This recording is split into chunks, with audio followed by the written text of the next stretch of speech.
বাংলাদেশ চ্যানেলের পক্ষ থেকে স্বাগত। বন্ধুরা, ইতিমধ্যেই একটি গুরুত্বপূর্ণ আপডেট নিয়ে এলাম আপনাদের সামনে। আজ বিহারের শেষ রিভিশন প্রক্রিয়া, এসআইআর শেষ হলে নয়া স্মার্ট ভোটার কার্ড। অপেক্ষা সুপ্রিম কোর্ট কি বলে, আগামী 8ই সেপ্টেম্বর শুনানি। তারপরেই বিহারের অভিজ্ঞতা সামনে রেখে পশ্চিমবঙ্গ সহ গোটা দেশে স্পেশাল ইন্টেনসিভ রিভিশন এসআইআর শুরু করতে তৈরি ভারতের নির্বাচন কমিশন। তো বন্ধুরা, সমস্ত কিছু জানতে পারবো আজকের এই ছোট্ট ভিডিওটিতে। তো তার আগে একটাই রিকোয়েস্ট, চ্যানেলে নতুন হলে চ্যানেলটিকে সাবস্ক্রাইব করে দিয়ে পাশে থাকা বেল আইকনটি প্রেস করে অল নোটিফিকেশন অন করে দিন। তো চলুন বন্ধুরা, অন স্ক্রিন দেখে নেই। অপেক্ষায় সুপ্রিম কোর্ট কি বলে, আগামী 8ই সেপ্টেম্বর শুনানি। তারপরেই বিহারের অভিজ্ঞতা সামনে রেখে পশ্চিমবঙ্গ সহ গোটা দেশে স্পেশাল ইন্টেনসিভ রিভিশন এসআইআর শুরু করতে তৈরি ভারতের নির্বাচন কমিশন। ভুয়ো ভোটারের নাম বাদ দিয়ে শুদ্ধ তালিকা তৈরি করে গোটা দেশের ভোটারদেরই দেওয়া হবে সম্পূর্ণ নতুন এপিক, যা দেখতে কিছুটা স্মার্ট কার্ডের মতো। নাগরিকত্বের কাছে বর্তমানে যে ভোটার পরিচয় রয়েছে তা বাতিল করে দেওয়া হবে। ভোটারদের থেকে নেওয়া হবে রঙিন ফটো। কারো কাছে তা না থাকলে আবেদনপত্র জমা করার সময় বিএলও বুথ লেভেলের অফিসার তা মোবাইল থেকে ছবি তুলে নেবেন। একই নাম পদবি গোটা দেশে একাধিক ব্যক্তির রয়েছে, কিন্তু দেখতে আলাদা। তাই সাম্প্রতিক ছবিসহ ভোটার তালিকা তৈরি করেই ভুয়ো ভোটার আটকাতে চাইছে কমিশন। ভোটার তালিকা শুদ্ধকরণের জন্য বিএলও সুপারভাইজারদের সাম্মানিক বাড়ালো কমিশন। আগে বিএলও পেতেন 6,000 টাকা, এখন পাবেন 12,000 টাকা। এছাড়া অতিরিক্ত 2,000 টাকা ইনসেন্টিভ। বিএলও সুপারভাইজাররা এখন পান 12,000 টাকা, সে বেড়ে হচ্ছে 18,000। ভোটার তালিকার কাজের জন্য ইআরও এবং এআইআরওরা এতদিন কোনো সাম্মানিক পান না, এবার তারাও পাবেন। ইআরও পাবেন 30,000 টাকা, এআইআরও 25,000 টাকা। রাজ্য সরকারি কর্মচারী যাতে কমিশনের ডেপুটেশনের কাজে উৎসাহ পান, তারই লক্ষ্যে মুখ্য নির্বাচন কমিশনাররা এই সিদ্ধান্ত নিয়েছেন। এদিকে আজ 1 সেপ্টেম্বর শেষ হচ্ছে বিহারের এসআইআর খসড়া তালিকা।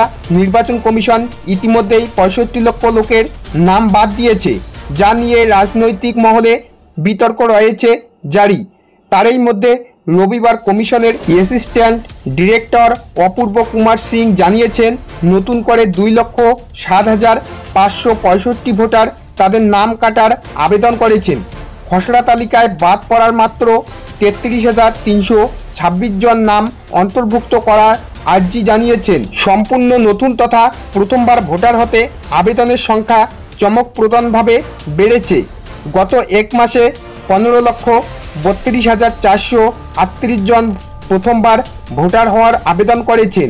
কমিশন জানিয়েছেন, রাজনৈতিক দলগুলির পক্ষ থেকে এখনও পর্যন্ত নাম অন্তর্ভুক্ত এবং বাতিলের আবেদন জমা পড়েছে 25 এবং 103টি। যদিও কংগ্রেস মুখপাত্র পবন খেড়ার অভিযোগ, কমিশনের কাছে অভিযোগ জমা করতে গেলে তা বাতিল করে দেওয়া হচ্ছে।